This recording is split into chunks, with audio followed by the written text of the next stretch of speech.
Does this work? Yes, yes, no, no. Yes? Press it one more time.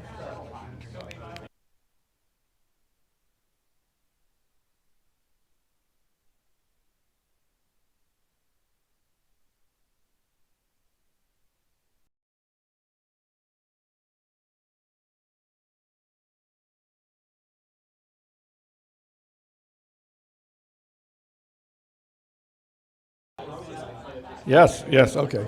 Now we're good.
Testing.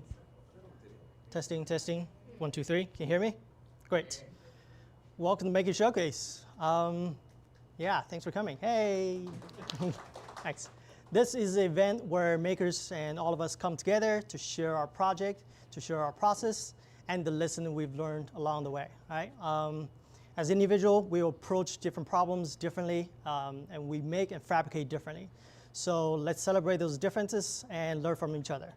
To start, we first here to represent our ceramic space, we have Greg William. Yep. Hi. Nice to see you. All right. Yeah. Okay. Okay. Yes, I've been doing pottery since 1969. So I go back a little ways in this, although I did make pottery for 25 years straight and then had a 30-year hiatus until I got here. And when I heard that this place opened up, I got back here and I am loving every second of it. It's been a really exciting time for me. And this talk today is about old dogs that learn new tricks, because everything that you see here are things that I did not know when I stopped making pottery. Keep in mind, I stopped making pottery before the internet. That's how long ago it was. So I have learned most of what I'm going to explain to you today off of YouTube and other sources on the internet. To get right into this, I'm going to start and just kind of go around and explain a little something about each pot. This pot here, this crackle texture, this is something I had no idea existed. The way that I made this pot was I threw a basic straight-sided cylinder like this. While it was still on the wheel and still soft, I painted on a coat of a chemical called sodium silicate. It's just a clear gelatinous gel that you can paint on the outside. You can either take a heat gun or a blowtorch or something like that, dry it for about 3 minutes so that the sodium silicate has a film over the outside of it.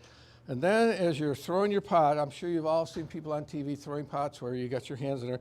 What you do is you press with your inside hand to the outside, and as you press, it just splits the clay like this, and the more you press, the more crack you get. And that's how this was done. And then to get the color effect on it, after it was bisque fired, every pot that you ever make goes through a minimum of 2 firings. It starts out as a pot that's very pliable when it's wet clay. When it dries, it can no longer be shaped, but it's still very fragile. Then you'll do what's called a bisque fire, to where it makes the pot into it can no longer just be broken apart. And then you can come and put your glazes on it, which the inside of the pot is glazed. The outside is nothing more than a burnt umber, which is a brown powder that I mixed with water, applied it evenly all the way around in a thick coat, and then just took a sponge and peeled it back off of the top part so it really accents the texture here. That's how that one there was done. This pot here, this is an interesting one for me because this clay I dug up in my yard. I live out halfway between Bastrop and Smithville, and I literally dug this clay out of my yard. I processed it down, and what that means is I got it into a thin slurry in a bucket, and then I screened that through a window screen so that I got all the rocks and sticks and twigs and leaves, all that out, spread it out on a surface. In this case, it was literally the siding from my house when I built it. It's a hardy board, which is a cement product, and that soaks the water out of the clay. The longer you leave it on, the more water you get out of it until you get it to a point where it's pliable to the point that you want it. And then I just hand built this pot, it's a coil pot where you add coil on top of coil and coil on top of coil, and then just smooth it all out. That's how I did that. And then this was fired in a pit in my yard. I just dug a hole, built a fire. I put several pieces. This is the only one that I really liked out of the whole one, but it was me and a few other people that are also people that I met here at the studio. You get your fire going, you put your pots around the outside because you want to kind of preheat them because they haven't been bisque fired yet and they're still pretty fragile at that point. If you heat them up too fast, they will explode. So you kind of do that, and as the fire gets going and the pot heats up, you rotate them, and finally you get it to a point where you can rotate all the pots onto the fire, then build another fire over it, and then just let it burn down. And the husband of one of the people that was there, he was great. He kept that fire going for like 3 hours, man. He was all about it. And then you just let them cool down, and this is what you get. This is how much pottery is made in the world. I mean, all the primitive pottery that you've seen from anywhere, any kind of cultures, that's how it was done. And so that's where this one came from. This pot here is something that I threw here and it is what's called a sagger fire. Most of the rest of these pots I'm going to show you are with, okay, everything from here, these 6 are all done in a sagger. And what that means is I threw the pot, it got bisque fired, so now it's been through the first firing. Now I laid out aluminum foil. I put one piece this way, one piece this way, put your pot in the middle. At that point, you can start putting in anything that will burn. I know that I had banana peels in this one. I had coffee grounds in this one. The different colors that you see are from different chemicals, and in this case, the blues are coming from copper carbonate, which you can buy as a powder. There's also Miracle Grow, the powdered Miracle Grow, the crystalline stuff that you see. That stuff works really well in this type of firing. And so you kind of spread that out on the aluminum foil, and you can also, before you put your other stuff on there, shoot it with hairspray. It works kind of as a mild adhesive so that whatever you put on the foil, when you lift it up, it doesn't all just slide to the bottom. When you get everything on there that you want, you wrap up the foil, several layers thick, seal it all up really good, and then this literally went into a 55-gallon drum that's in my yard. I poked a bunch of holes in the bottom, and it has a shelf in it. You put a layer of wood in the bottom, start loading your pots in, wood, pots, so it's kind of a conglomeration of everything together. It's all mixed up. And then you start a fire on the top, and you just kind of keep that fire burning until it burns to the bottom. And it's going to take usually till the next day. It's probably a good 8 to 12 hour firing. Not that the fire's burning. The fire actually burns for about, I would say, 2 to 4 hours. But then you've got at least that much cool down time, because you can't just reach in there and take these things out. You'll crack them. So it took this one till the next day before I could actually go in there. But when you open those things up, you have no idea what you're going to get. And to me, that's what really attracts me to this, because it's all about the fire, the different things I do, the clay. It all works together to give you something that is really unpredictable. I mean, I at this point, I kind of know enough about this to push things in the direction I want it to be, but when I open that up, I never know exactly what I'm going to get. And that is the same way that this pot here was done. This was also wrapped up, and you can see how shiny this is on the inside. This pot here is made out of a kind of clay. It's called raku clay, and it is a very coarse clay. But what I did was I threw the bowl, and then once it got to a point where it was hard enough for me to pick up, and it didn't distort the bowl anymore, I took a polished rock. It's kind of like a river stone, but it has been polished. A river stone is not smooth enough. And then I burnished the inside, and all that means is that you just take that stone, and it's a slow-going process. I probably burnished this thing for at least a half an hour. And you just rub the surface of the clay. What that does is compresses the clay into a nice, smooth, shiny surface. And the same on the outside. This was a coarse pot, kind of like right here. Wrap that all around, and this little part here that looks like whatever you want to call that, that was actually done with copper mesh. It's the same thing that I used on this one.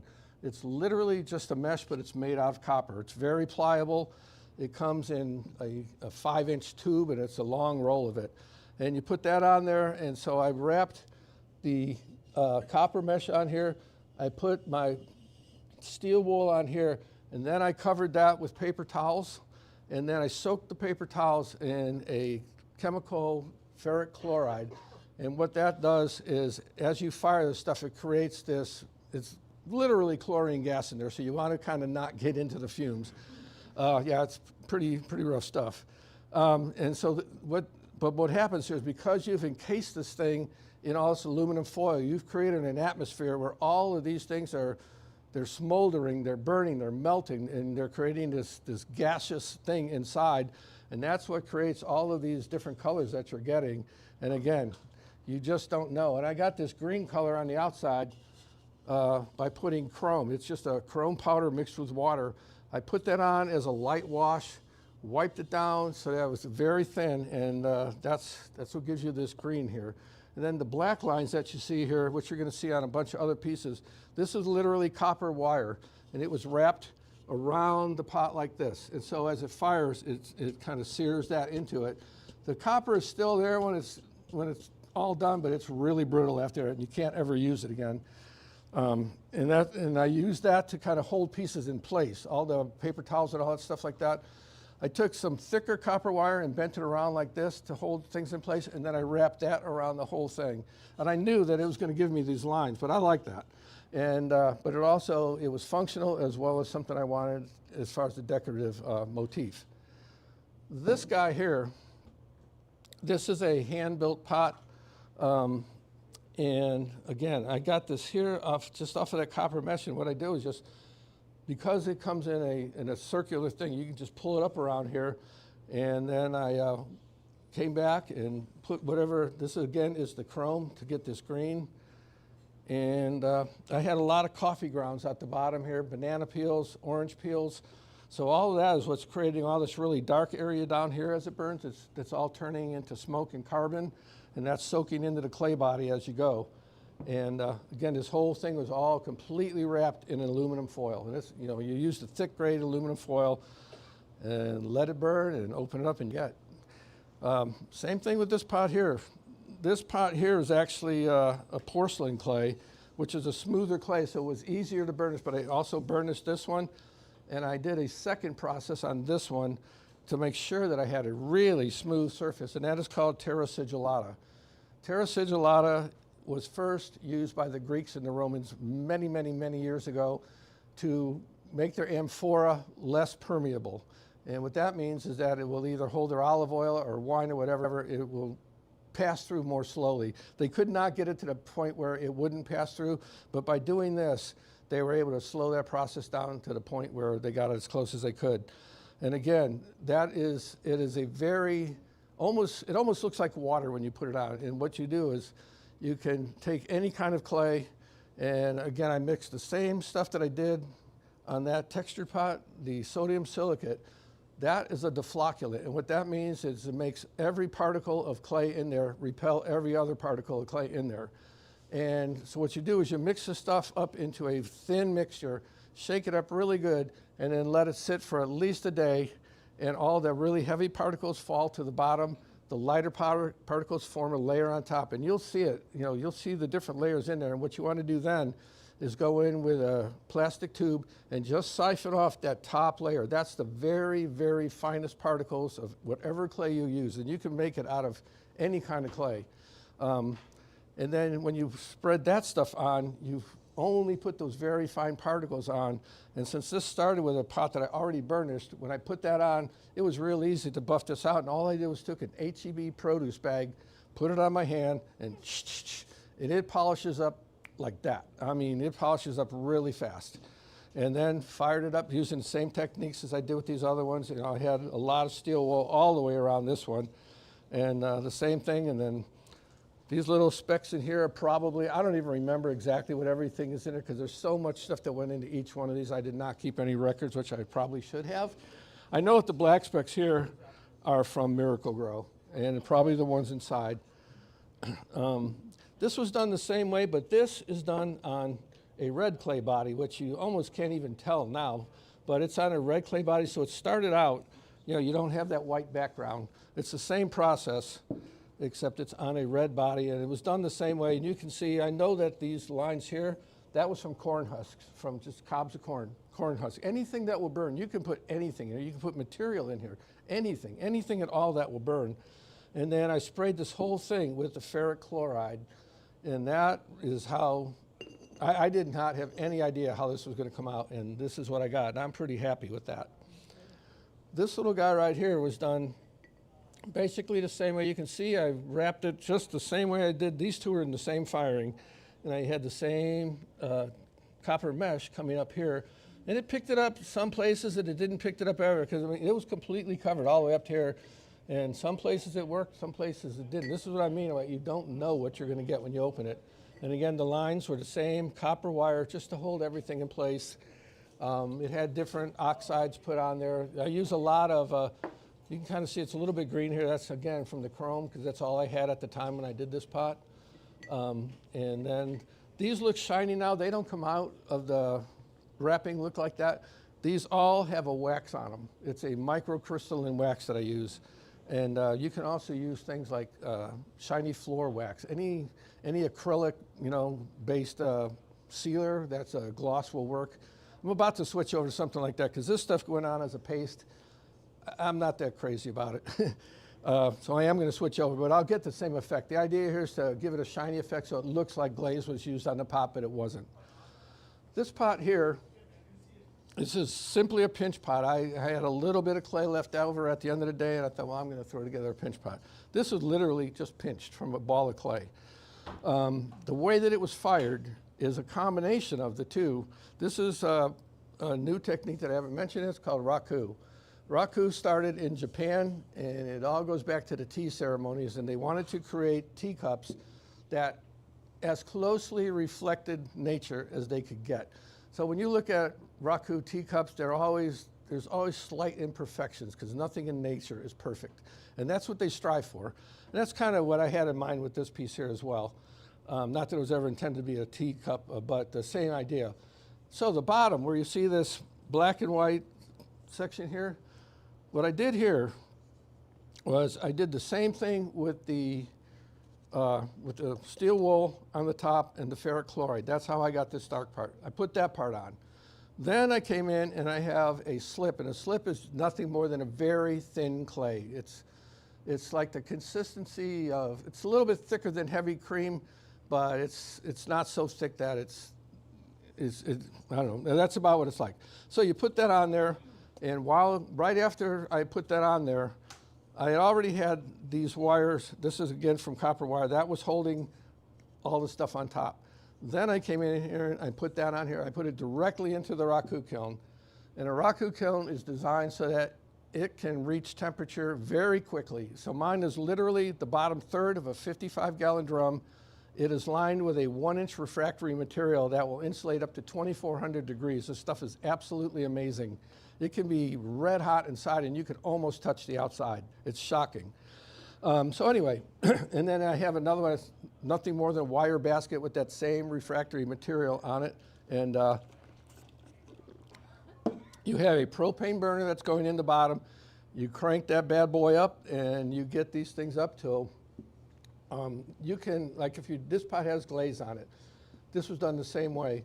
When you can look in there and see that the glaze is starting to get shiny, you know it's ready to come out.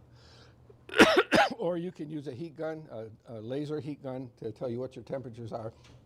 Anyway, what you do is, because this slip went on wet, slip and clay, any kind of clay, always shrinks when it dries, always. I mean, you can figure if I make a pot today, it is going to be 12 to 15% smaller by the time that pot is completed, just from the firing, the drying. Every time that you do something to that pot, it's going to shrink down. And so what happens is, because this pot was first fired, it was already hard. Then I put the slip on. The slip has to shrink. As it shrinks, it cracks. So what happens is this thing comes out of the kiln, and you can kind of see all the cracks, and it's real tricky to get this out without all the stuff just literally falling off. Then you take it and you put it in. I have a small garbage can. It's a 10-gallon garbage can with a lid. That, in this case, I had cedar shavings in the bottom of it because somebody gave me a big bag of it. Anything, again, that will burn. You can use leaves. You can use newspaper. People use anything at all that will burn. You put this in there, and because the pot is red hot at that point, that stuff bursts into flames like that. And so when you get the flames going to the point that you want, you slap the lid on there, and what that does is robs the oxygen from the atmosphere. So now you've got thick, really thick black smoke in there, and you just let that go in there. And what happens is, the places where it's white is where the slip stayed on here. The black part is the cracks between the slip, and it's literally the carbon soaking into the clay that creates that, and it's permanent. It's part of the pot now. And when the thing cools down, you just kind of scrape off any slip that didn't come off, polish it up, and that's what you get. That's how the bottom of this pot was done. Same process, only I glazed with a glaze from here on up, and I had this glaze in my shed for 40 years. And it was all dried up, and I really honestly didn't remember what it was going to look like. It just said alligator glaze. It's like, that's nice. What does that mean? So I'm just, all right, well, we're going to try it. So I glazed from this line up, and this glaze right here that you see is the exact same glaze as this. This is what I mean about you never know what you're going to get. And so I glazed the top part of it. I did the same process here where I painted on the slip. When I took this piece out, I took it, put it in the garbage can like this, facing up like this. So that is how I got this color here from all the smoke and all that stuff. It soaks into the glaze and it affects the color and the texture of the glaze. This, which is the exact same glaze, I put upside down. So now this is sitting on top of the coals, and it is that on top of the coals that made this happen instead of this.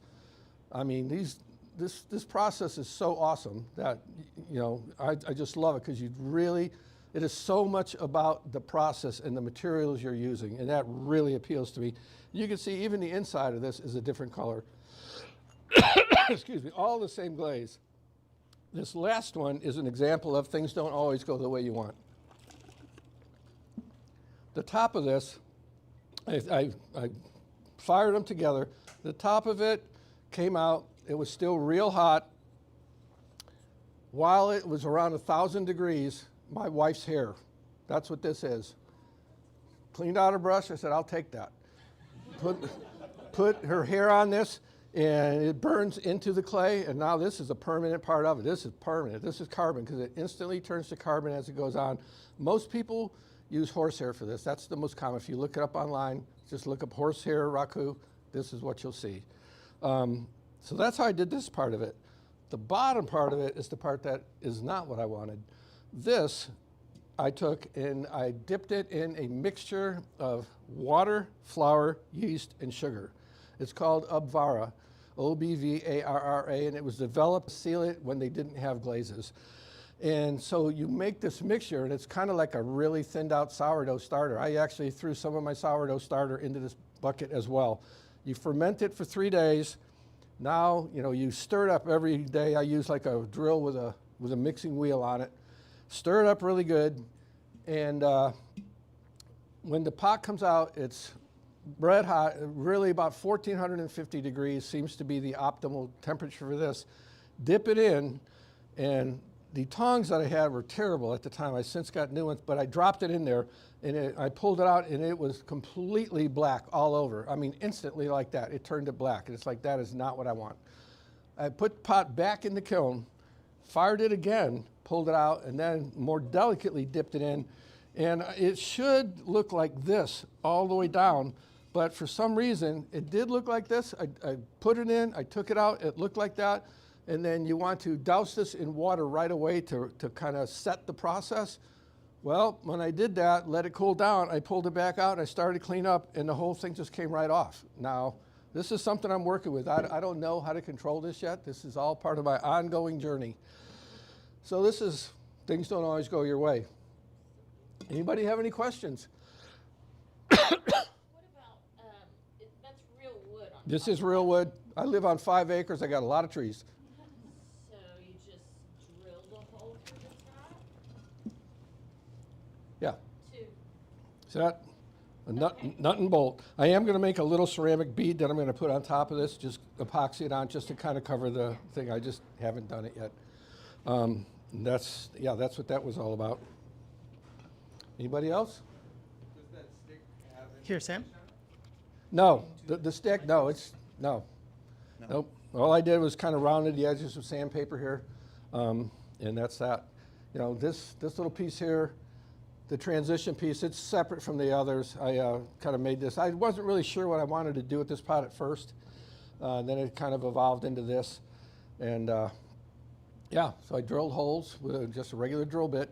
I did it by hand. I didn't use a drill. I just did it by hand. And put it all together, and there you have it. Nice, beautiful. Can you speak to how you created that lid that is so, I don't know, it's so seamless with the, It was all, shape of it was, when I threw the pot was all one pot. It was completely enclosed, so there was no cut right here. What I did after that was came back and literally cut with a needle tool. It's just a little, it's a handle that has a sharp pointed needle coming out of it. I cut that out of it with that, and that's how I got that. after it was Yeah. No, not after. This is right, the pot was still pliable at this point. It was still soft clay. It's kind of tricky to do these things because I also used a heat gun to kind of dry it up a little bit so I could handle it better. So, but keep in mind that when you're putting heat to this thing, you're heating the air inside, and it's expanding like a bubble. So it's kind of a tricky process, but I did work it out, and it all came together. I'm still just kind of amazed, though. It's hollow on the inside, Absolutely. but you made it. How did you make it It's hollow thrown on on the the wheel. inside? I threw it on the wheel. Magic. It was magic. No, I threw the pot on the wheel, and actually, you can kind of see this pot is kind of tilted a little. I took this pot home in my car, and it did not make the journey real well. And by the time I got there, it had already done that. And I said, well, you know what? I kind of like that. I'm going to go with that. And so I did. But yes, because it's an hour drive for me each direction. So when I come here, I try to finish up everything that I make that day, and which means that a lot of pieces that I am, because I knew I was going to do more to this when I was not done at the end of the day. So I took it home, and during that ride, just from hitting bumps and stuff, whatever, I mean, I try to pack them as safely as I can, but that works to a point, and that's what we got. I just want to expand on that question a little bit more. So you throw a cylinder, an open top cylinder first? It wasn't a cylinder, and then no, close it was the round shape that you see here. When I literally threw the pot so that it was completely closed over. What I did was, like on this pot here, when you're getting this point, this started as a cylinder, and then you kind of round it out, squeeze until you either have a very small spout or you completely seal it over, which is what I did with this one. Yeah, you really can't see it anymore, but yeah, and it's just keep going till the top of the clay meets, and then you've got this round shape, and that's how that was done. Anybody else?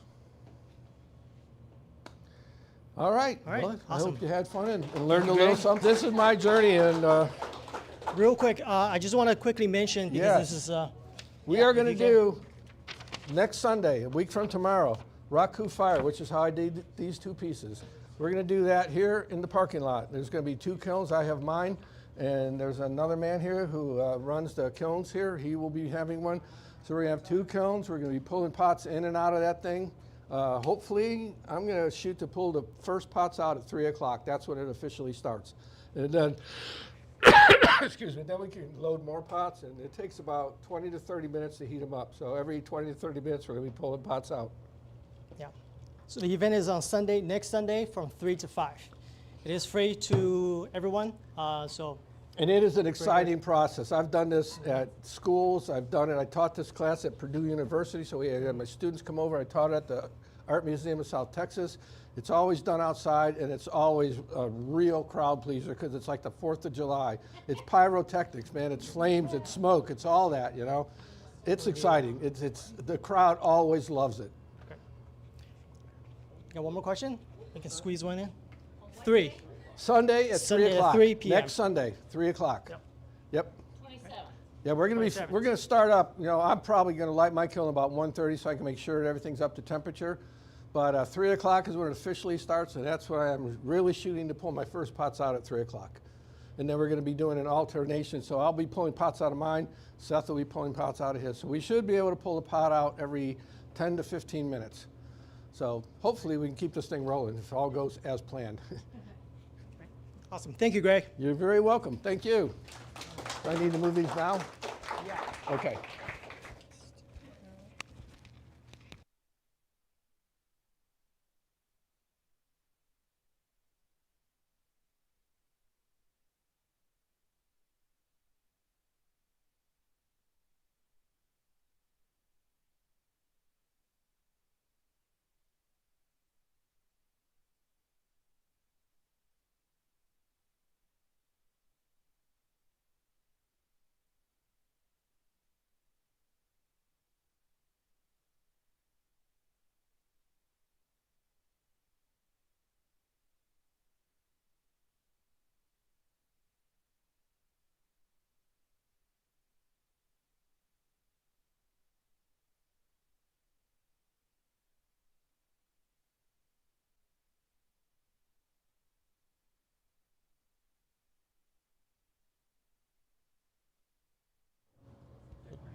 All right, awesome. So next we have Robbie Navel for his Nevels. project. Nevels. Yeah. Sorry about that. Yeah, I'll put my name in there. Yeah. Hello, I'm Robbie. I'm going to talk about mechanical linkages. I have a few here I'll hand out and show y'all. And I was curious, actually, if you could raise your hands and tell me if, when I say the phrase mechanical linkages, do you have a conception of what that is, or does it sound weird? And yeah, sort of. Okay, cool. So I'll hand these out, and you can play with them. You can turn the crank right here and sort of move it around and sort of mess with it. They are press fit together, not glued, so a piece might fall out, but that's okay.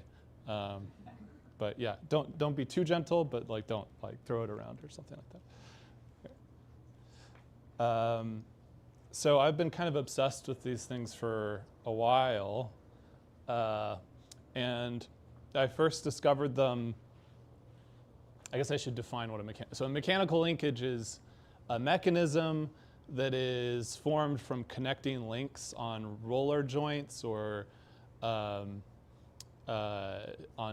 slider joints. And sometimes you use it with gears, and you make different sort of mechanical stuff with it. And the idea is to usually like a rotary motion attached to like a motor or something, into some other kind of motion that you want on another piece of the mechanism. So I kind of got obsessed with this stuff a while ago by this guy named Theo It's Jansen. a walking skeleton that's powered only by the wind. Created by Dutch inventor Theo Jansen. Theo Jansen. There are no motors and they're and like no wind powered. electronics. It's just like They are made sail, of the and he weirdest puts them on the beach, and materials. they just Tape and roll glue on and their slot own. and screws and gets and it's that just force to absolutely transfer. incredible. So this is beginning, this I video had about lots of how they're constructed. The guy Theo Jansen, he's this artist, a Dutch artist, and he did a TED Talk on them probably about a decade, 10, 15 years ago. And I saw that, and I was just like blown away by these mechanical things. So I got kind of interested in it.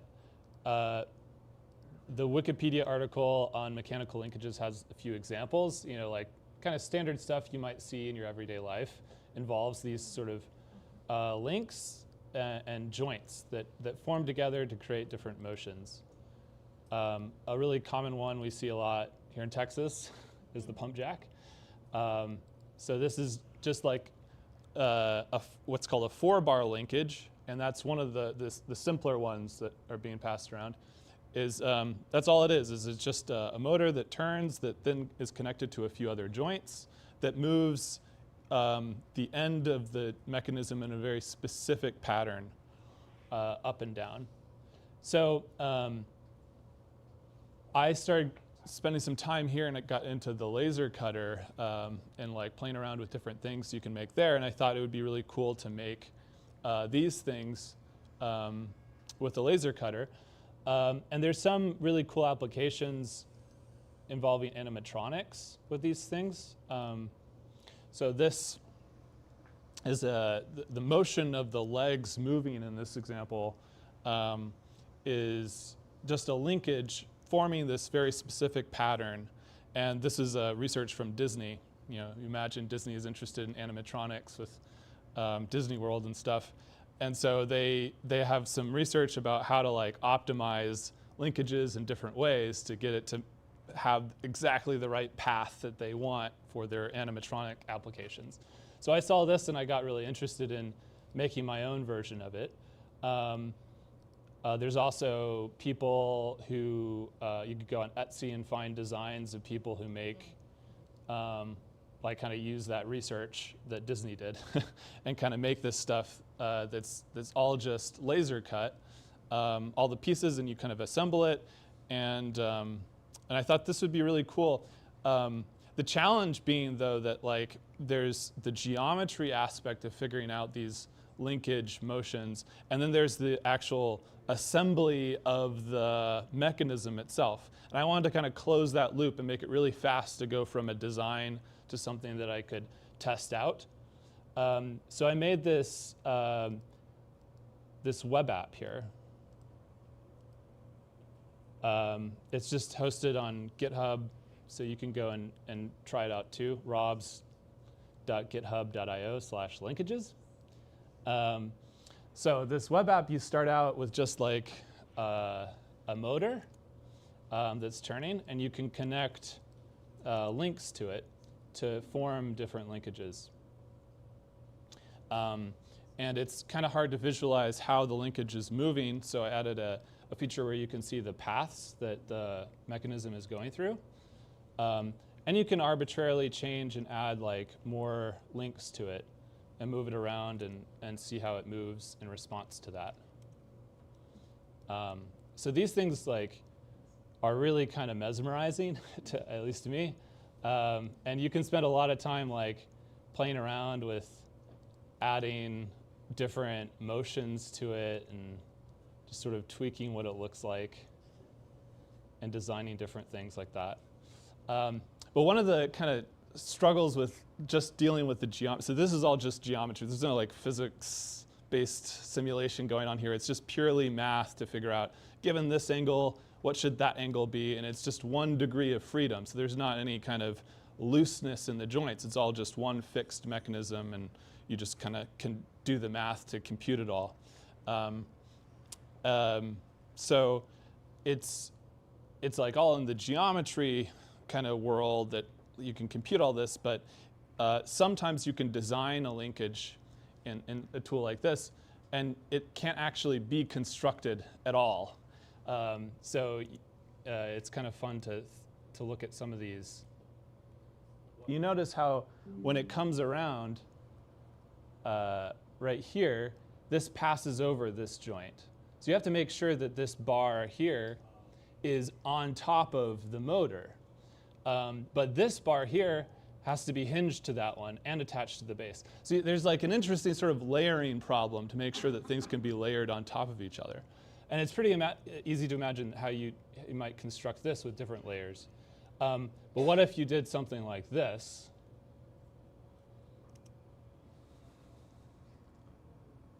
So like, how would you build that? Is it possible to build, or do these cross over too many times, you know? So like, this is actually, it is possible to build. The base, in this case, that these two things are connected to, is sort of in the middle of the mechanism, and the two arms are sort of on the sides, moving, and then you have this bar on the outside sort of rotating around that center. But it is possible to construct things that cross over each other too many times,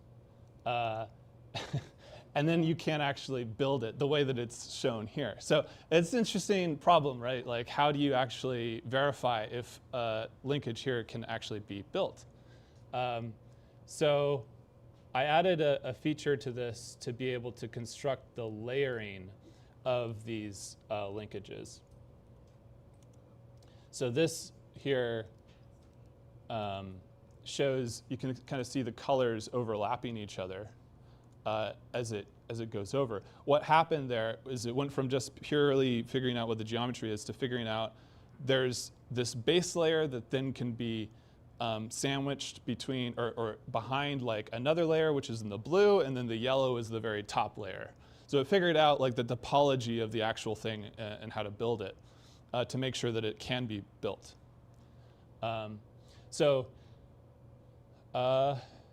Yeah, so there's the tracing, and then there's the sort of plating. And then going from here, or let me go back to this, I wanted to very quickly build it, actually physically build it on using the laser cutter. So I added this feature where you can just quickly export an SVG directly from the topology, the shape of it. And this SVG has all the parts you need to then go and make it on the laser cutter. So if you look at these parts, and the thing that was being passed around has these joints that they're all just laser cut and press fit together. So there's like no glue or anything like that, or hardware. And they just kind of sandwich in between each other.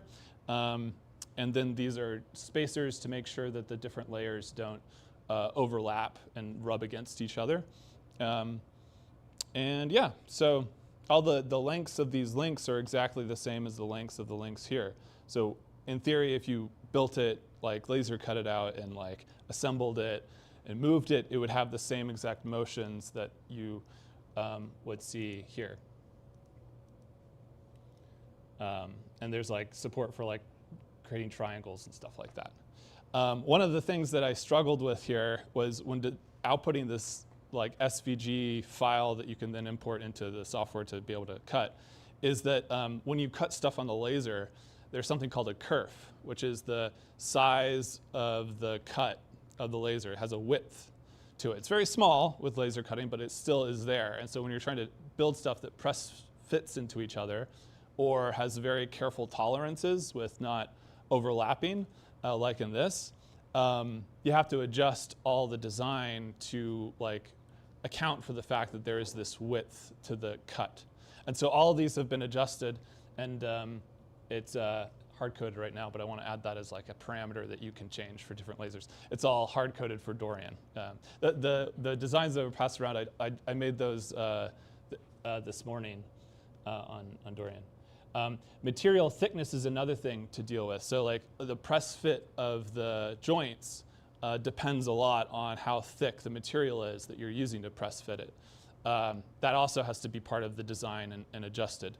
So you can increase that, and it just changes the size of the SVG.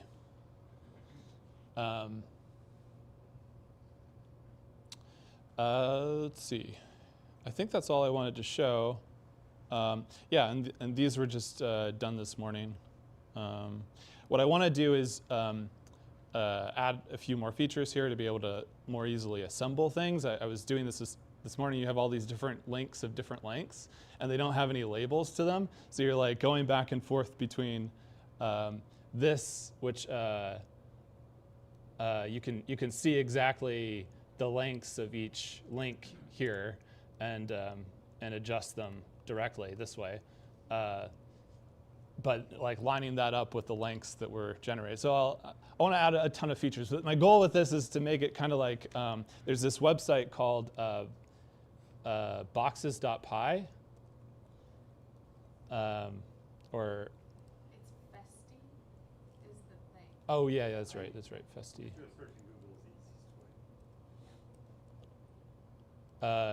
It's this really cool website where you can just, it has like all these laser cut designs that are parameterized. So you put in like, how big do you want this particular box to be, like X, Y, and height, and it will generate for you the design for building the box. And you can put in things like the kerf and the thickness of your material and all that, and it'll just output this design. So this is the inspiration. I wanted to build this, but for like mechanical linkages. So you could just sit in that computer and like in the laser cutter room and design your linkage, and then click and drag it over to the laser cutter and laser cut something, or incorporate it into some other kind of design that would be like this. Because I actually contacted the artist who built this design. And he literally just copy-pasted the Disney research. He didn't understand how the linkage itself, like how to tweak the linkage to make the exact same path, because it's pretty hard to do that. In most software, like you might use like Fusion 360 or something like that. You can kind of simulate the paths the linkage moves, but it's really hard to optimize it. And there's some other stuff out there that can help you do that, but I wanted to make something that was like really fun and kind of playful and quick to play around with things. So yeah, you'll probably see me in the laser cutter room messing around with this more in the future.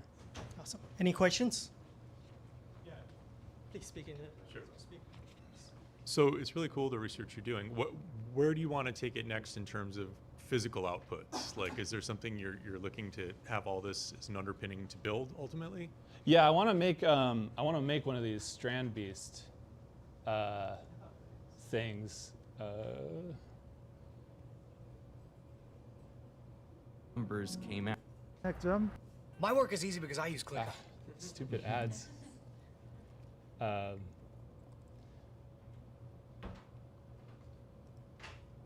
So I don't know about like the whole giant monster mechanism, but at least one of these like little walkers. You can buy this on Amazon and stuff, like the little plastic kit.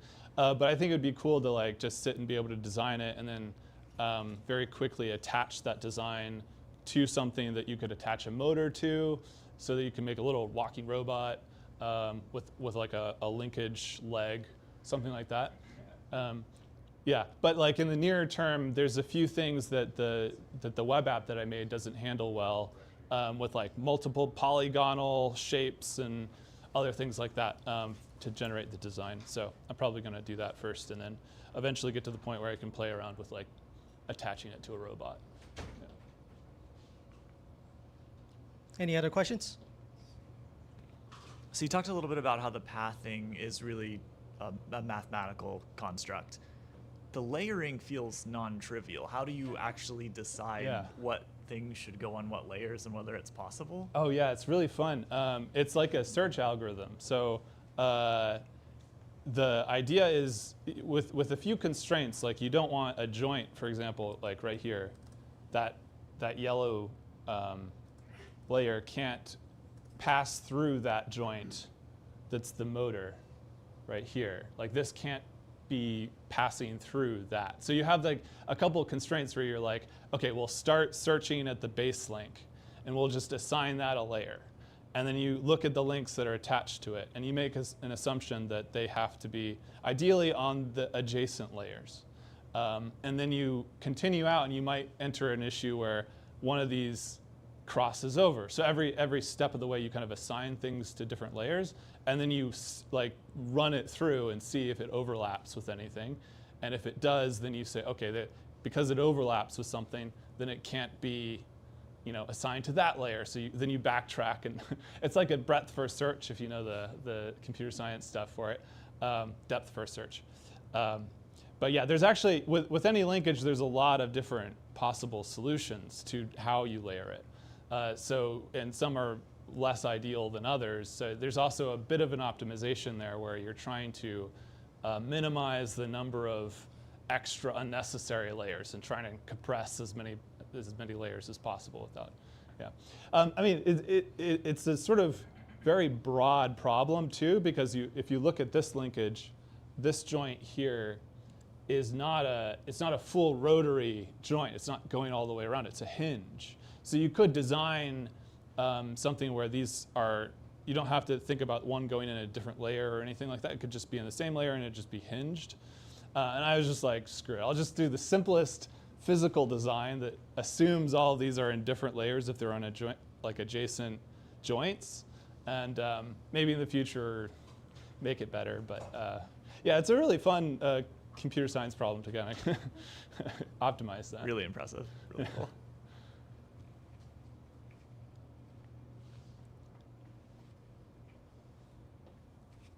I'm curious with the color coding, is there any kind of logic in terms of what layer each color corresponds to when you created it, or is it just an acknowledgement that they would have to be at the same layer? Because I mean, like intuitively looking at this, I feel like the green can't be, for example, in the middle layer or something like that. Like, yeah, it's just a deterministic order of, initially random colors. But yeah, exactly. It's things that are in the same color are in the same layer.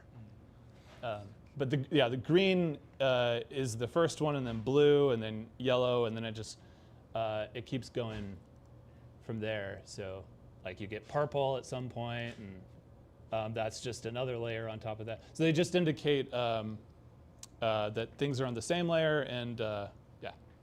It's really interesting. Thank you. Yeah. Yeah, I need to come up with a better strategy for labeling the layers, because when I go to assemble it, it's so hard to figure out like which link. I have to go back and forth, and when you laser cut things, you can't put color onto the part. So some sort of indication of like, oh, this is the red layer in each of those parts. Yeah. So if you wanted to add in a third, you've got a two-dimensional device. Mm-hmm. And if you want to add a third dimension, well, I think we've already talked about this earlier, to do your signature, you'd have to write the signature, lift the pen up, and go back to the beginning. Have you considered adding another dimension?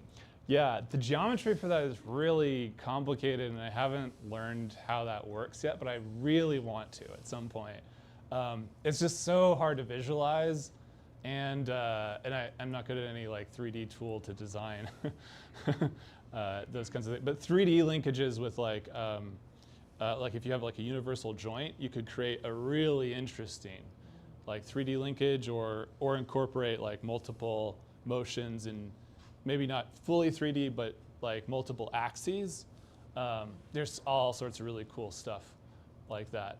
Some of the designs that I saw on Etsy actually had a really neat, I'll have it, oh yeah, this one. I built this, I started building the designs on, I found from this creator, because he had some really cool things. But if you look at the wings on this hummingbird, it's a 3D linkage. So he has this really cool, like one linkage is going in one direction, and then he has this off-axis one, and it creates this fascinating motion. So yeah, I'd like to get into that at some point. Do you accept pull requests? Yeah, totally, yeah. Yeah, it's all on GitHub. All the links that I had in this presentation are here, but yeah, you can, the code is trash, but you can submit an issue, or What's it written in? it's all JavaScript, because it's all on the web.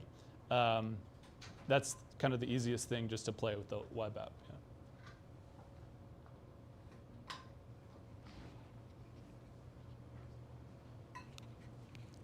This is a question that might have come across before, but do you think the weight of the material is going to come into play at some point? You scale it up or down, choose different, try to cut out of aluminum or something? Totally, yeah. Weight, deformation is another thing. There's all these physical properties with materials when you're dealing with like rotating joints. Stuff will bind up in different ways that you wouldn't expect because of the forces that are applied. And so yeah, like optimizing, I mean, that's one cool thing about like having a program that generates the design, is that you can very easily like just optimize the program, like tweak the way that the program's generating the design, and the same designs that you've created, you can just regenerate with a like a smaller profile, or use a different material or something like that. But yeah, I think once I actually put this on a robot and try and start moving, it might not work. It might bind up. It might just like the way the joints were designed may just not jive with that. So there's a lot of physical property stuff that has to be worked out. Oh, sorry, one thing I forgot to mention about that is that so this is hosted on GitHub Pages. And so there's no like server on the back end like saving anything, but it all gets saved to the URL. So if you design something, you can just save it to the URL, and then you can share it and like bookmark it or something like that, and it all. Yeah, I mean, it might not work in the future, because I don't guarantee there's backwards compatibility with any of the things I make until this is actually like officially like released or whatever. I don't know. I guess this is the release, but yeah. Any other questions? Great, awesome. Thank you, Robbie. Yeah. So we're going to take about 30 minutes of break to mingle, get together, ask these creators some questions, and we'll be back in 30.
Hello, hello, hello. All right, great, Hello. awesome. Thanks for coming back. Hello. Next we have Sam Radu for his Yeah. project. Hi. How do we get this TV to do the TV? Oh, it's just unplugged.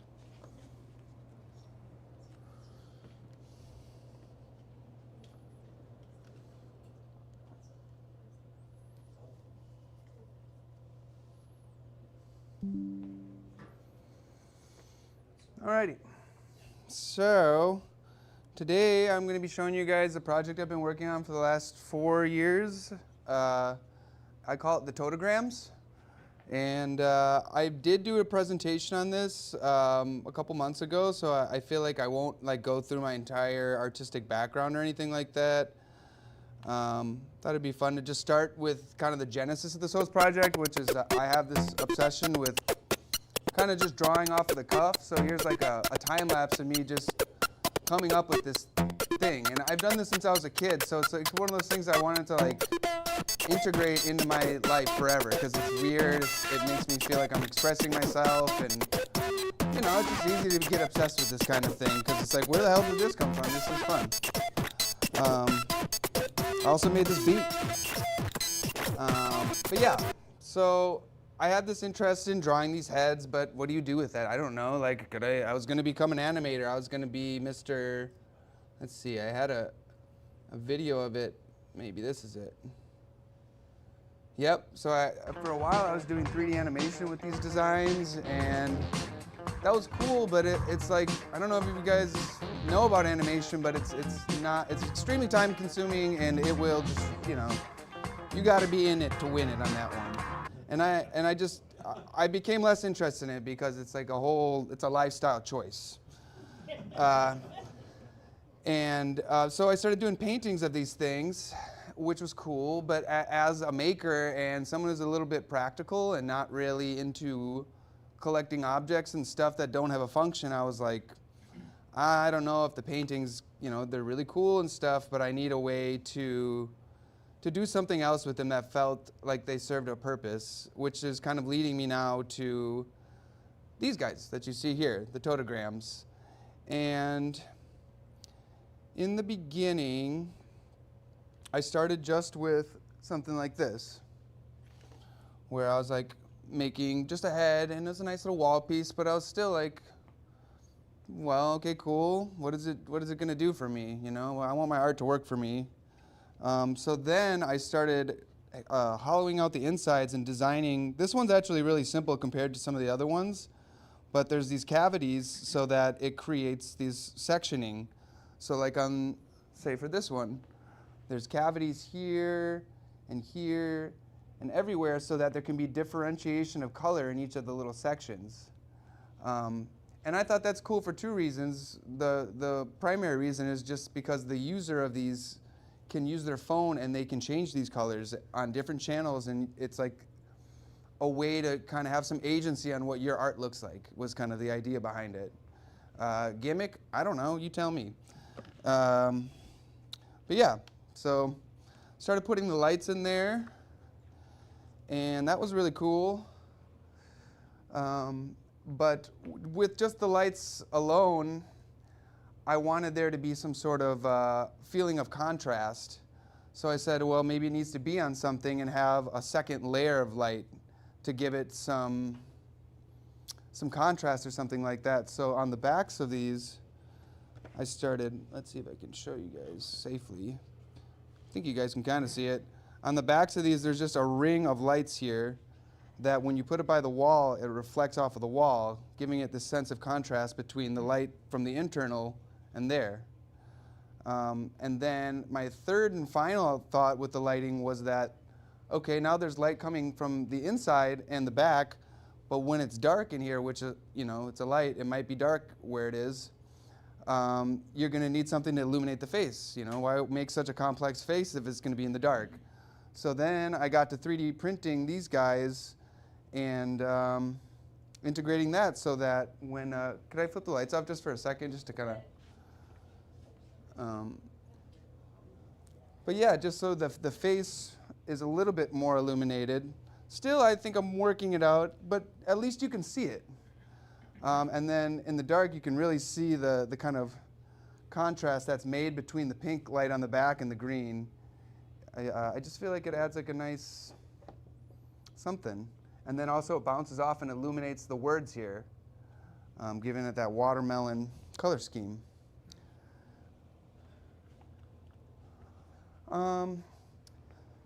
So going with the this idea of kind of like I wanted the user to have agency, I began experimenting with a program that could be used by the user to change it instead of what many people do, which is using an Arduino code you load and it just looks a certain way. So I downloaded a program called WLED onto a computer chip called an ESP32 and put it in there. And what that allows me to do is it produces its own Wi-Fi network, sort of. So I can see, I've named them, like this one, Play, shows up as Play in my Wi-Fi networks. So I can just click onto that, and it opens up a web API without having to download an app, which is cool, because like if you're at a party and you're like, hey, you want to play with my sculpture, you can just have your friend get on their phone without downloading anything. Just connect to it, and then you can go in here, and I've made some presets for Play here. And then you can just go here and play around like that. Sometimes it crashes. I will say that these open source programs aren't particularly stable, but this one's pretty good. Yeah, I was going to try to get Fire to work. So that one's Fire. And within this program, WLED, I wonder if I could get it on the computer, because then you guys could see what I'm doing.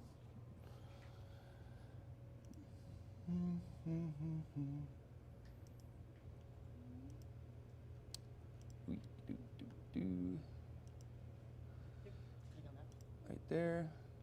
Okay, I can. So.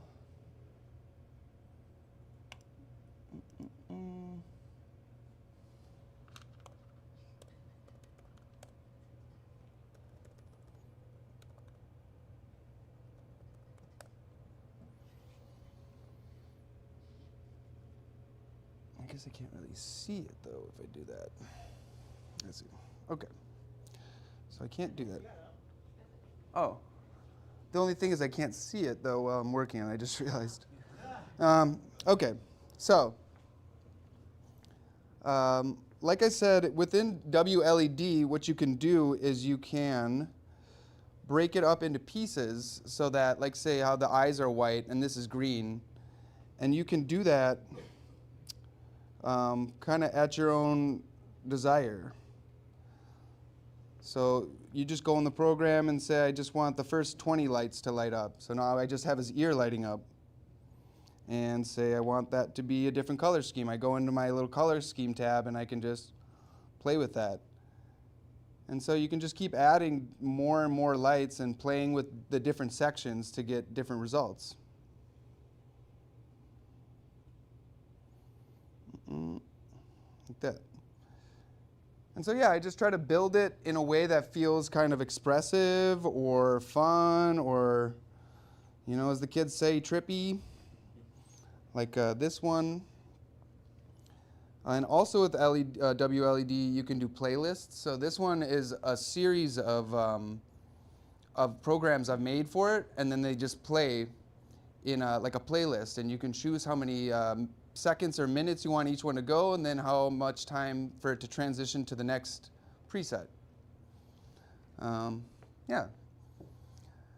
I would say that's kind of where I've like stopped on the development of this. I feel like it's pretty complete.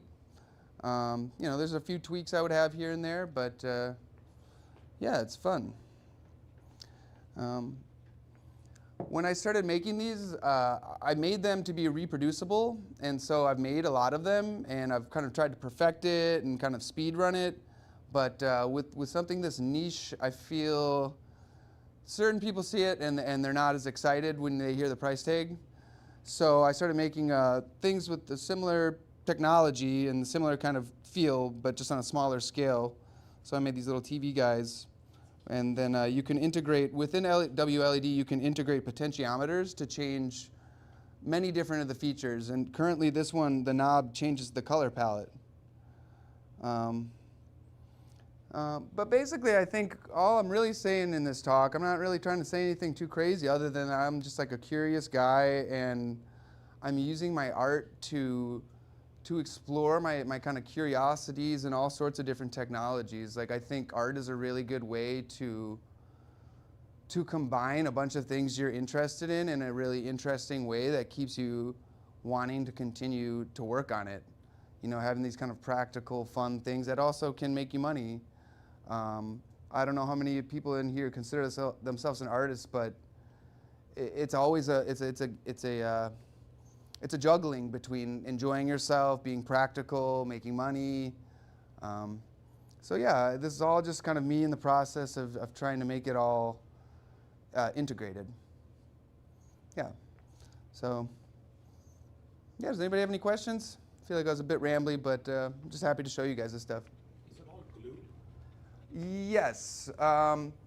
Actually, that's a good question, because recently on the newer ones that I make for people, instead of gluing them, I started doing what's called kerfing, which is where you cut the pieces that go on top a little bit bigger, and you do them in twice as thick material, so you can push them in there like a puzzle piece, and it squeezes in there, probably like how you did your joints on there. Yeah. So the newer ones use barely any glue, and because these are already wood, and I am a bit of a plastic use, like I just try to kind of stay away from it. Well, I just lost my train of thought. Sorry. Yeah, sorry. Was it hard to figure out how to connect all the different kinds of LEDs that you have there to the to that No, Wi-Fi I mean, board? it's all just a thing with, you know, a signal running through it. They all just have a red wire for voltage, black wire for negative, and a data line, and it's just like a snake of energy just running through it. I will say with my newer designs, what I try to do is design the innards of it so that I can use one continuous LED strip running through it. Back in the day, I used to like do one strip, cut it, you know, 3 solder points, cut it, and I'd have like 6, it would take way longer. So by kind of designing it to snake in and out and turning off certain sections of it that I don't need, it really saved a lot of time. Yeah. Oh, back to the thing I was talking about with the kerfing. Sorry, that I totally lost my train of thought on that. I think the goal for any project I have in the future with this is to really lean into the zero glue and the using nails if needed. And I don't know why. I just have an interest in that. I think a lot of people in the world of wood want to kind of keep things a little bit traditional for one reason or another. Yeah.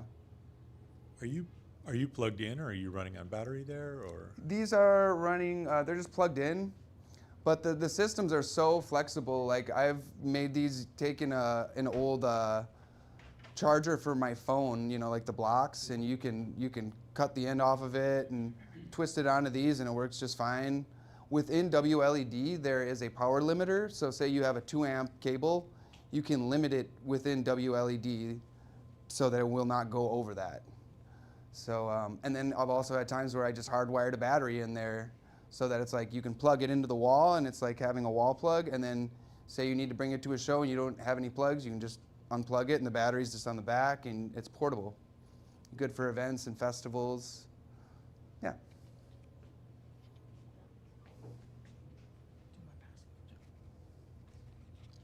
Since you started with just drawing on your iPad or whatever your program was, and you had no idea it would become this, has your thought process in the character design changed since your end product is now this with lights, with other integrated things? Or yeah, there's like rules to it. Mm-hmm. Like a lot of these I had to simplify, because if there's too much complexity, it just becomes almost like redundant. Like it's, if there was lines that were extra or just didn't really feel like they added to the composition, it just made it more complicated, I would take them out and try to pare it down to the ones that felt like they're contributing something. So yeah, and I've definitely drawn in a different style since I started creating for laser cutting, using only hard lines, no shading, you know, cartoon kind of style. And luckily for me, I always did a cartoony style with hard lines, which is extremely useful for laser cutting. You know, it makes it translate extremely well.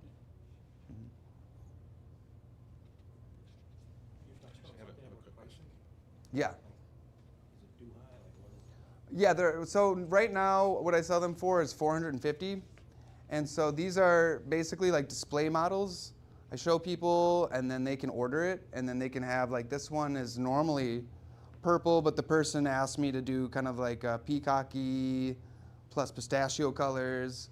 So like, I give them a little leeway to make it their own and make it special. And like, I've always been interested in like Pokemon and that kind of culture of like this like collectible vibe and creatures, of course. Yep. I'm just curious, what software did you use to do the animation? Of the lights? Mm-hmm. That's WLED. Oh. What about, when you were making the initial drawings? Do you mean to show the time lapse? Yeah, yeah. Procreate has that built in feature. So there's a program called Procreate on iPad for drawing.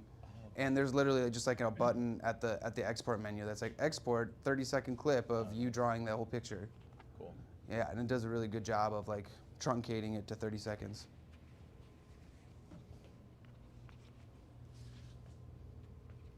I have a handful of questions, but the first one that comes to mind is whether WLED allows you to communicate between individual items.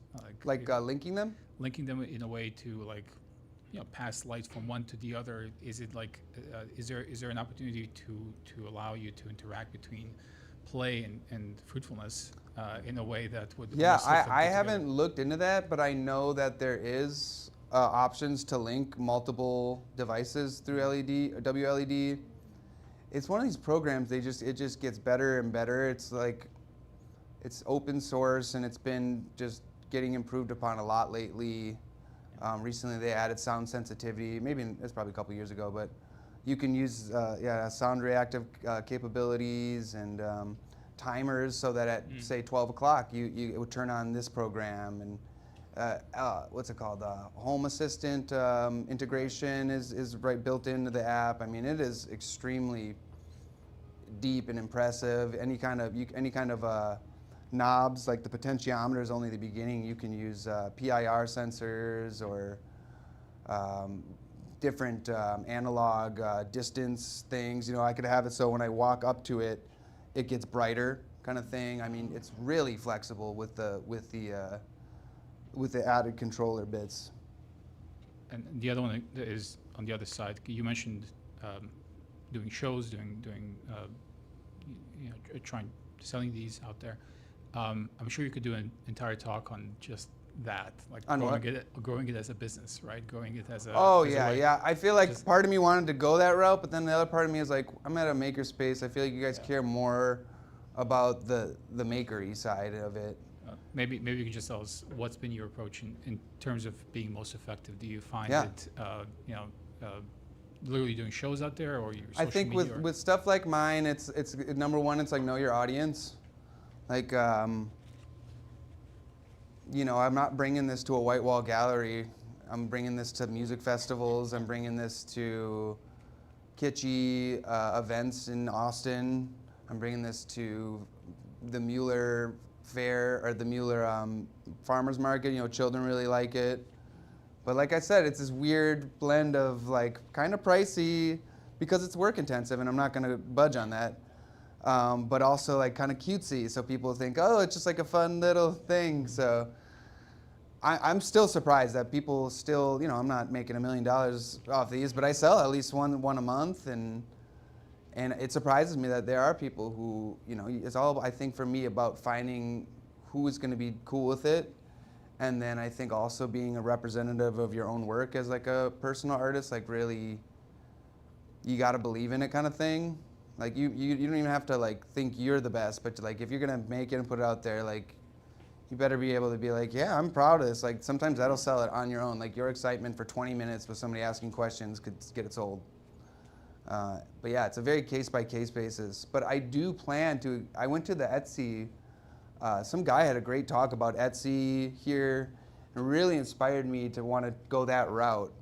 And so, yeah, like I was saying, I kind of like speed trial these things. Like every time I do it, I try to optimize the design, go in there and see what I can change so I don't have to take out the multi-tool and fix something. Oh, that spot's doesn't, got covered up by a piece of wood. So that when I put it together, it's just, as quick as possible, because the dream was that this is kind of where my creative art meets something that's reproducible and something that could make me income indefinitely, a recurring level.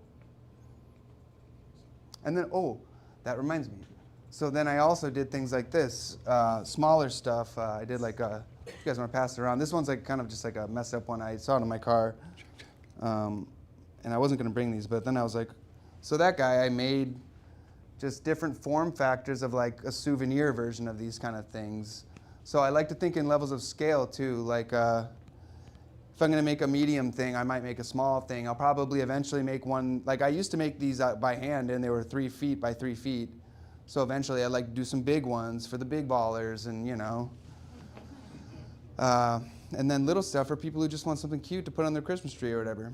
Like I think, yeah, and I like the head thing because it is really scalable. It's simple. Everybody can relate to an expressive face, and yeah, I like the sort of flexibility of that and the simplicity of that. Yep. Hey, I was just going to ask about your turnaround, and you were sharing that you were making optimizations. What was your biggest optimization and your turnaround time now? Yeah, I would say it's not present on these, but the using kerfing and using it so that the blocks fit into slots without any glue really helped, because just working with I was working with B700, which is like a stinky, sticky glue. You get it on your hand, you got to wash your hands for 20 minutes. You feel like crap about using something that's so toxic.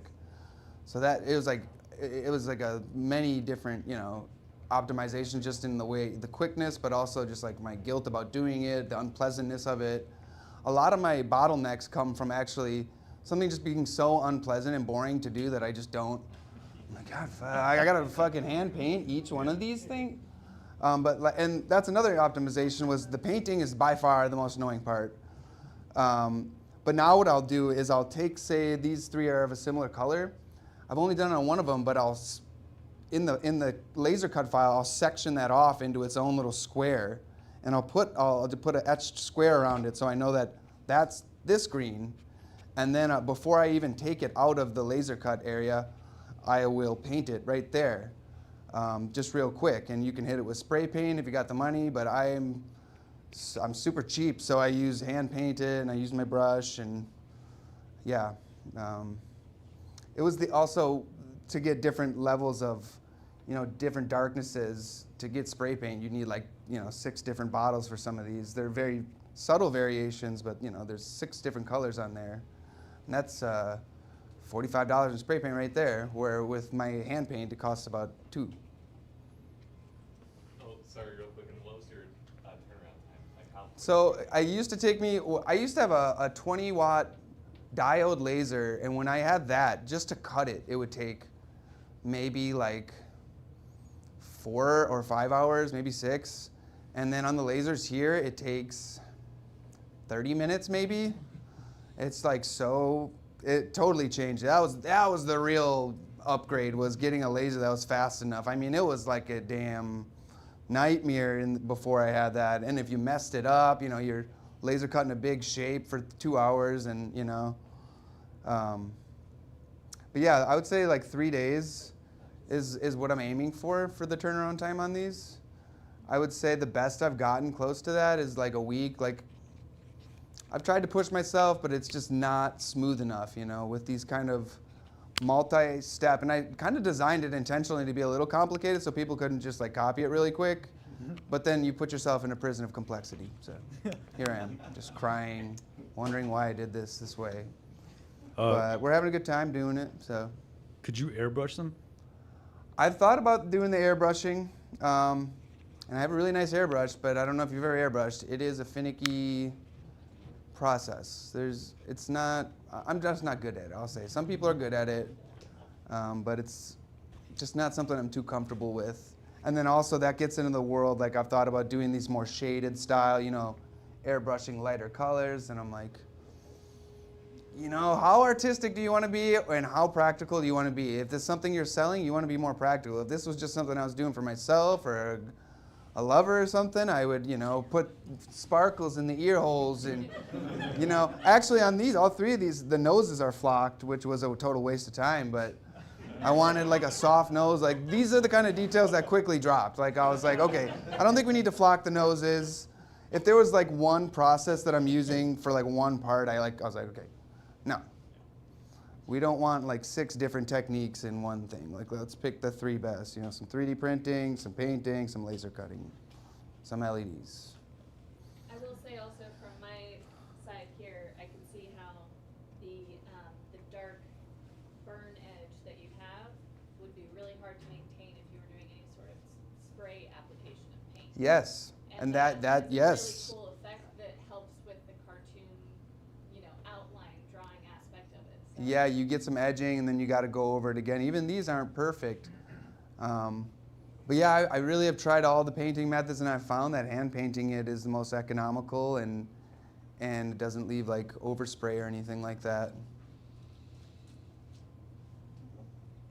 Any other questions? Cool. Appreciate all the questions, guys. I felt like my talk was a little rambly, but I feel like we're getting into the meat of it with the questions here. Yeah, I mean, what was your design inspiration? Like, was it Halloween? Like, was it clubby? Was it? I mean, I can see this at a club, but then I also have some Indian stuff that looks like this. I just, you know, I grew up in the age of Pokemon and also in the age of New Age spirituality, and in my head, it's like a mixture of this. It's like a mixture of this kind of spiritual deity creature with the Pokemon kind of vibe, and I like that, to see this connection there. Like I think of mostly like Hindu gods, how they have that. Like I'm like, that's kind of like the original Pokemon, and it's like this this idea that there's all these different creatures of a different species that each one has their own relatable characteristics, and that's when I started adding the names. I was like, okay, how can I make these more relatable and hit home and give people reasons to want to collect them and also relate to them on another level? And I mean, text is an easy one, and it gives it meaning in a way that I'm more of a visual, but I realize some people are text-based, and why not just throw it down there and give it a theme? Any others? Great questions. Thank you, guys. I think I learned about my work through your questions. Great. Great. Thank you so much, Sam. Real quick, we're going to be turning off the light real quick and get some video of the LED before we take it off. So don't move.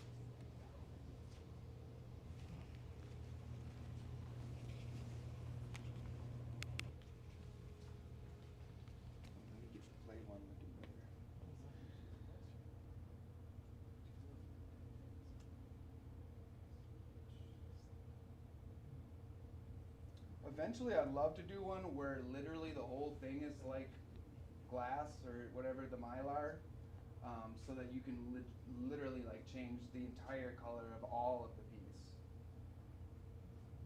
Where it's like a user-designed painting or something. You can vacuum form at that point. I've thought about that. I've definitely thought about that. Just start pumping them out. Okay, cool. Thank you. Yeah.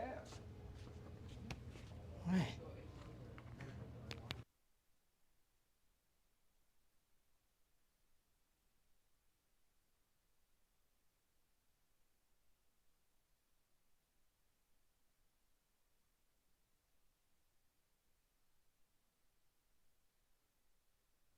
Yeah, I think I do. So you just hold this while we pick up this piece of. Did you grab that one and then wood? All right, while they're setting up for the next presentation, we do have a somewhat related event going on in the side. August 17th is about home automation and DIY projects. August. Tuesday. August 19th. August 19th. August 19th. At 7 p.m. right here at the MPR room. It's going to be leading by Jason. He's the one who's handling all of our tech and streaming process over here. So you're in good hands. So that's what's happening soon. August 19th at 7 p.m.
How about now? Good? All right, cool. All right, so I'm Andres, and today I'm going to be talking about my custom, sorry, I stole your line.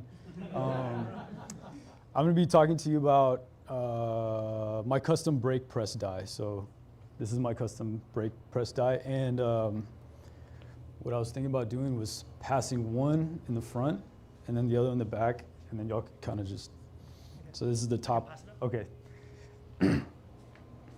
So that die is designed to be used on the Swag Off-Road 20-ton brake press brake kit.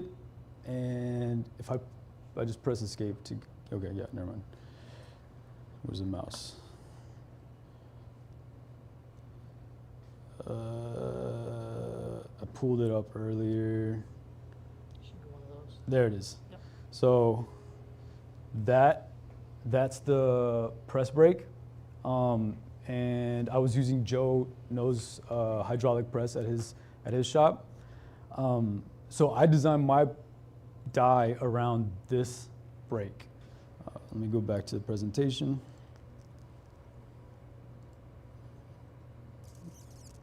All right. Give me a second. All right. So let me give you some background. The reason why I pursued this project is because I'm starting like a side business. It's a service. I'm calling it Fourth Phase Fabrication. And I thought that this was like the perfect tool project, whatever you want to call it, to document and add to a portfolio to my Fourth Phase Fabrication website. So that was one of the reasons why I started doing it. That's my logo. That took all of 30 seconds to make, so it's not the best logo ever, but it gets the idea across. The next one is I've been helping, I don't know if you guys have met Josh Butts. He's also a member here. He designs and sells BMW strut tower braces for Z3s and I think some other model, I'm not sure. So I've been doing his welding. And just from talking to him, he also had this other part that he could sell. It was just a brace made out of 1/2" by 2" aluminum bar stock. So I was like, hey, I could do that too. And it'd be another way of making money, right? So I wanted to help him stock his inventory. There's a guy checking his inventory, making money. I like money, so there's Chappelle liking his money.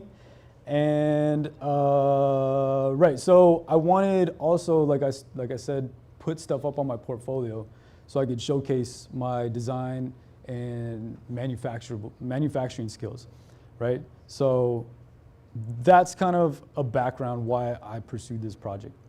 So the problem, like I said earlier, I needed to, oh, here. So this is a prototype of what I was talking about earlier. It's the brace, but this is made out of 3/8 by 2-inch aluminum bar stock, and I needed to make it out of 1/2 inch.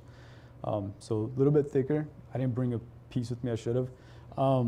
So yeah, the problem was I needed to bend it at these angles. But commercially available tools, just too expensive. So I couldn't go down that route. Outsourcing the bending to a machine shop or something like that, also expensive and would eat away at all my profits. So didn't go down that route either. And buying an existing solution, I looked into some vendors from China and they had dies that could do the bending, but again, they were like thousands of dollars. I was like, no. And I didn't even know if I had the job yet, so I was like, I'm not gonna invest this much. So I needed a cheap solution, right? Because, well, I need money, you know? So I opted for the most cost-effective solution that my brain could come up with as a maker, and that was to DIY the die and just hope it worked, right? So that's what I did. So I was trying to be a good engineer and do all the calculations beforehand so I could choose the right materials and have success, or I guess increase my success rate. But I got caught up in like all the equations and they were kind of scary. So, oh wait, that's my second slide. Sorry, my bad. Metal bending science, the slide that comes after that, my bad. Let's rewind. Metal bending science, just enough to get by. So I guess that's a good segue. So I had trouble doing the calculations. So just enough to get by. You know, metals are ductile, so they flow before they fracture. You need to know the material's tensile strength, which is the material's property of, it deforms permanently at a specific stress. And the ultimate tensile strength is when it breaks due to, I guess, too much stress. And lastly, the modulus, second to last, modulus of elasticity is the resistance of the material to deform under stress. And the shear modulus is how much stress it takes to actually break the material. So using those 4 parameters, the tensile yield strength, ultimate tensile strength, modulus elasticity, and shear modulus, I kind of gauged if the materials I had on hand would work because the calculations just didn't work for me. And then general rules of thumb for bending, specifically for aluminum, 6061 T6, it's the alloy. 6061 is the alloy and the temper is T6. It's just how it's heat treated. For the bend die, which is the top portion, that's the bottom portion, you need at least 2 times the material thickness. So if I'm bending 1/2 inch, at least you need 1 inch as your bend die radius. So this hardened piece of steel right here is 1 inch in diameter, which now that I think about it is actually wrong too. It should be 2 inches, right? Because it's 2 times, I'm having a hard time with math right now. Yeah, but okay, so I messed that up too. But I mean, it still worked, so it's fine. The opening to the bottom die should be at least 6 times the material thickness, which I messed up also because this is only 5 times. I got a little impatient. I just started designing and wanted to just make something, so yeah. So this is what I was talking about earlier. I got ahead of myself. Instead of doing all the calculations, I kind of just grouped together the materials that were available to me and those 4 material properties, and then I compared them. So this, I compared them to kind of give myself a little bit of what's the word, sorry. Just confidence that it wouldn't explode while it's on the press, right? So this is the material that I'm trying to bend, and these are the two materials that I'm using as my bend die. So ultimate tensile strength, remember it's how much it takes to break the material. For my bend die, it's higher than the thing that I'm trying to bend. We'll skip over that one for now. And modulus elasticity, the resistance to it squishing, and then shear, the resistance to it shearing. In both of these cases, the alloy steel and the low carbon steel and the hardened steel, well, here I didn't get a value, but I assumed that it was high enough, right? Or higher than this one. So everything except this one, which is probably the most important one, says that it's gonna work. Here, this says that the carbon steel, this part, will actually yield before my aluminum yields. But I had a hard time believing that, so I was like, I'm gonna go ahead and do it anyways. And also,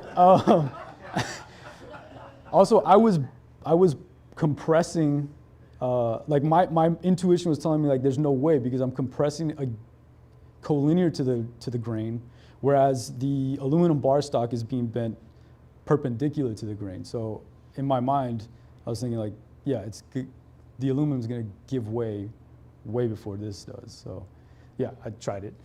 And so I went to Joe's shop, took some measurements of his press, threw it into CAD, and that gave me something to design off of. If you remember the brake press kit that I showed earlier, this is just it in CAD. And I started designing the lower portion of the die. And by looking at how other people have made dies, and especially the one that I was I wasn't gonna buy it, but I was thinking about sourcing it from China. They have this technology where it's these big curves, if y'all see. The reason they do that is so that the material can roll over that surface right there instead of digging into the surface. That produces a better surface finish on your bent part. I'm pretty sure that's it. But anyways, that's the most important part of the lower portion of the die, or the most important feature of the lower portion of the die. The other thing is that I left more space in this trough, just in case if I needed to bend more, then to account for spring back. So I didn't know how springy the ½ inch was gonna be. I didn't know if I needed to go 1 degree more or 10 degrees more, right? So I just put a whole bunch of space down there. And then if you could tell, there's these triangles, that's an absence of 836 steel. That's just to get good weld in between the plates. So I had Cut Send make these for me. They laser cut these plates. There's 5 of them. And I'll show y'all later in a video. You just stick them together, like slap them together and weld across in that bevel to hold them together. The upper die, again, made out of 836 steel up here. There's no, well, I mean, there is a reason why it's like this shape, but there's no like scientifically backed reason why it's, oh, these angles or anything like that. It's literally, I wanted to make it like this, just straight, and then a notch for the hardened shafts, the hardened steel shaft. But Cut Send has a minimum surface area that you need to send them. So, and this didn't fall in that criteria, so I kind of just opened it up, and that's why it looks this way.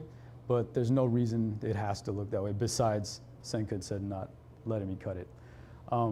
This too has those notches just so that you could put weld in them, connect them, and then the hardened steel shaft goes down here, you TIG weld it across, and then you have your upper portion of the die.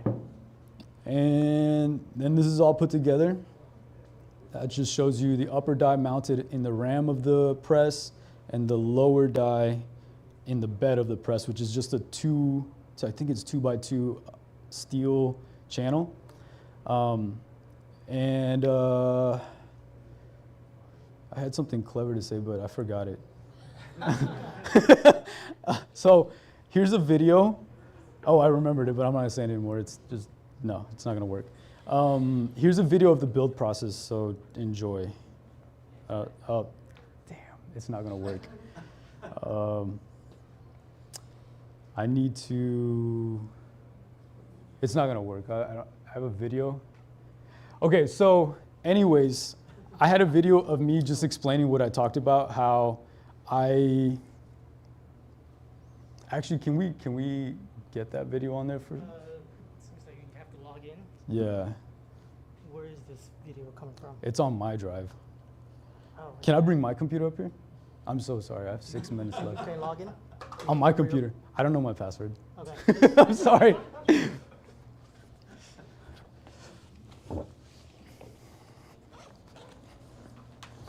Try to do this quick. I luckily do have an HDMI port.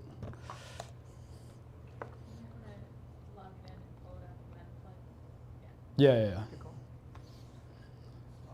Hopefully I charge my battery too.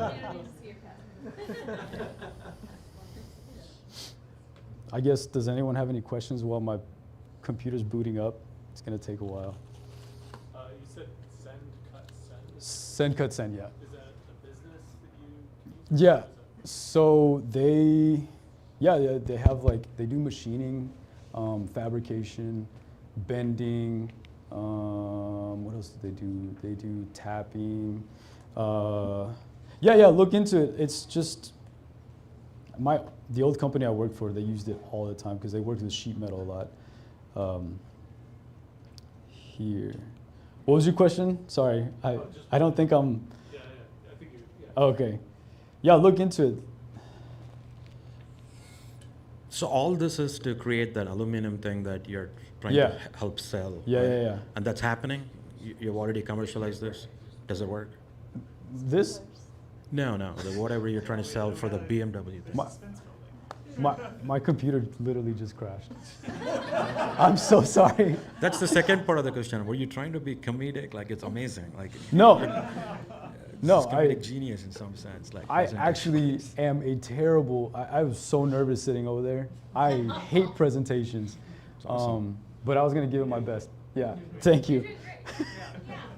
Yeah, besides everything going to shit, but. Any other questions? I'm sorry if there's any children in the audience. Why did you choose to MIG weld something? Oh, yeah, so that's a great question, and I have an answer for that. Oh, okay. His question was, why did I choose to MIG weld and then TIG weld this? It was literally just for aesthetic reasons. I just wanted it to look nice. Then why didn't you TIG weld the other parts? Again, aesthetics, because it's like rough up here. Fair enough. So the MIG. Yeah. No, I could have MIG welded, and that's actually in the video too. Okay, I say that in the video. I was just curious. I don't care. Just the perfect time to crash, right?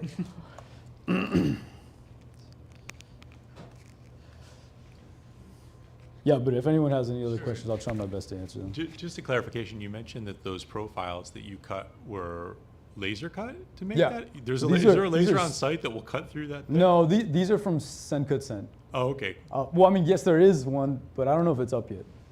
I mean, I Right? think a water jet might do it. Yeah. Well, water jet also, but water jet's more expensive.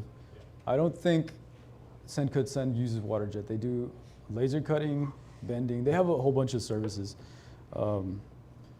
There's like a place just up on Dessau that does water jet, and I've tried contacting them before, and it's kind of pricey. So we do have the fiber laser CNC in the new metal shop that we originally bought it a few years ago, but it needs a full enclosure to be able to safely operate with everybody else in the room, because similar to welding, you need eye protection. So with the metal shop expansion, we finally have the space for it. We decided to upgrade the laser source from 700 watt to 2000 watt during that, which would allow you to cut steel possibly as thick as those layers that he has. We still need to test it before we can say definitely it can cut that thick. Yeah. But that upgraded source also allows for cutting metals that are more heat dissipating, like copper, brass, aluminum. And so really exciting that we upgraded that laser source. Unfortunately, there was a problem with it, and it had to get shipped back to China or South Korea or somewhere. And it's currently in customs holding, I think in the United States, hopefully going to be back on site soon so that they can continue with installing that and testing it and then finishing the enclosure. So hopefully in the next month, 2 months or so, depending on how long it takes, we will be able to cut steel and other metals like that here on site. So definitely stay tuned for that. Yeah, in you the can make your own meantime, dies. send, cut, send. All right, so let's cross our fingers. I hope this works. This is, hold on, let me pause it real quick. I've got mine. So this is me explaining building up this die, which any one of y'all could do here at this metal shop too, with the help of Send, Cut, Send, of course. I got so far, I've got my dies all jigged up. I'm gonna weld the piece of hardened steel, this round part right here, to these top parts. And eventually I'll stick my piece of 1/2 inch by 2 inch aluminum bar stock in between these two dies on the hydraulic press, and then hopefully get a good bend. But we'll see, right? Hopefully it works out. All right, so the base is welded up, and next I need to weld the laser cut, these 4 laser cut parts together. I'm gonna MIG weld that right there in that bevel on both sides, and then I'm gonna TIG weld the top portion to this hardened steel shaft. For aesthetics. And should be pretty much done. Then we could try her out at my friend's shop with his hydraulic press. All right, well, she's all welded up. Got the weld from the sheet metal to the hardened steel rod, all the weld on between the sheet metal pieces. So next is to go fit it on the hydraulic press, and if it doesn't fit, well, then we'll make it fit by putting it on the mill and shaving it down. So yeah, I mean, that's pretty much it. I explained that all to you, but the purpose of that video is, again, to add content to my website to show people my capabilities, my manufacturability, all that jazz.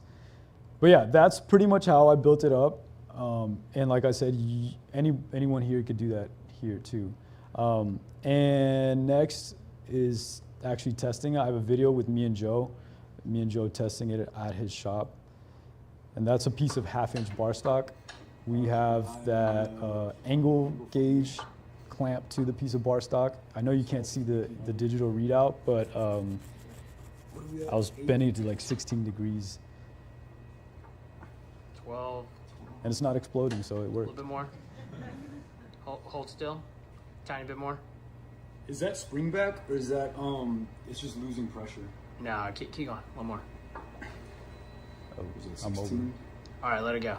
Yeah? Yeah. And the last slide is just pictures of, if I can get there, it's just pictures of the bent bar stock. That's pretty much it. So if anyone has any questions, feel free to ask.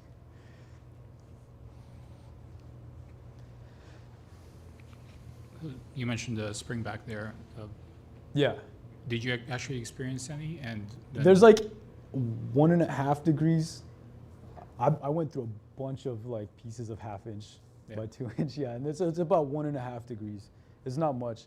It definitely doesn't require like the amount of space that I left here. That's for sure. But that probably gives you more freedom if you want a Yeah, different if I angle. want to go deeper. Yeah. The thing is, when you go deeper, you stress the material so much that it cracks. Mm. And that's actually unfavorable, or what is the word? I don't know what the word is, but it's not good for the material, especially if you're gonna be loading it cyclically, because it'll just make those cracks bigger and bigger and bigger until it fails. Right. Yeah, so if you don't want that to happen, keep it at a shallower angle, or anneal it, which is heating it to a specific temperature for a specific amount of time, bend it, and then you have to heat treat it again. But the problem with that is it's really expensive. It requires a lot of expensive big ovens. And then you're also going to be releasing internal stresses of the material itself. So if you have a flat piece of bar stock and you treat it, you heat treat it, it'll probably twist. It'll relax to its most natural state. So I want it straight. If I heat treat it, anneal it, then heat treat it again, it'll probably just like twist in some like undesirable state. I forgot your question. What? No, you nailed it. I was just asking about springback, but since you mentioned the cost of annealing, I think my other question is, a lot of the motivation behind doing your own thing was cost of buying stuff. So did that work out? This project, so I actually do have this documented, because I'm serious. Like I want to get this started, even if it's just like a side thing. I've already made good money just fabricating for other people.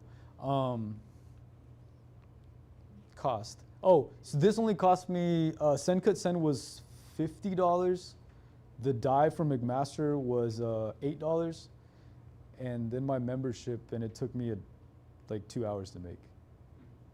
And I mean design time, but it was fun, so I don't. Yeah, definitely. It definitely beat. Were you able to commercialize that, like you said, with your friend, like trying to help him stock up? Like, he's the guy that I'm doing this for. Did it meet all the specifications? That's what I was trying to like understand. Like, we're still talking about it. We're still thinking through some. We could change certain things here and there. He doesn't like the cracks. Right. And we changed the design to where it's more of a shallow angle. But he's still kind of on the fence, like, hey, should I use aluminum? Should I use steel? If we use steel, I could probably use thinner material, and no, I'm not going to say that. I don't know if I would be able to bend it with this. At that point, I think this might explode. Yeah. For the cracks, do you think it's related to the bend radius thing that we were talking about? Like if you had a bigger bend radius, it would maybe not crack?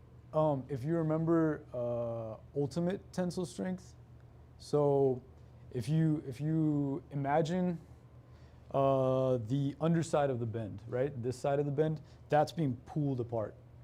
Tensile strength, literally under tension, the ultimate tensile strength here exceeded that number, and it literally ripped those atoms apart. What was your question again? I'm so sorry, I'm bad at this. You got it. Okay, cool.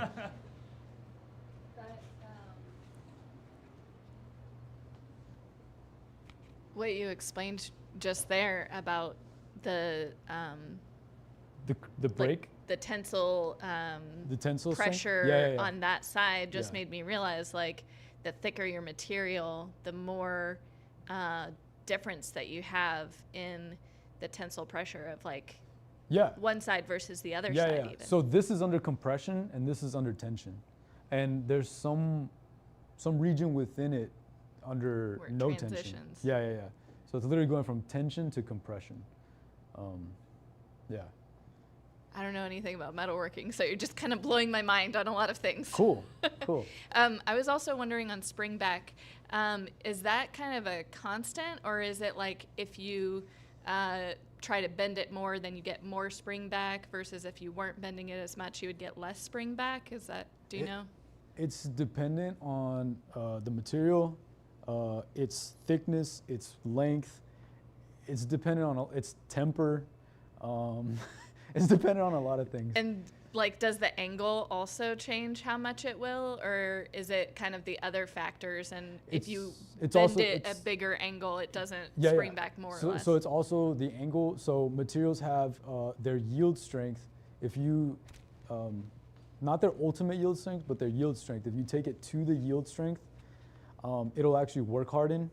If you're looking at the stress strain curve, it'll work harden and it won't return elastically. It'll actually like I said, work hard and it'll have a new stress strain curve.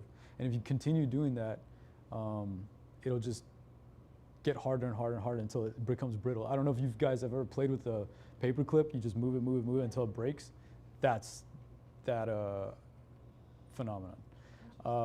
So how does that affect spring back? The harder the material, the more it's, actually, I think it's the more ductile the material. I don't know. It's a complicated question, yeah. Any other questions?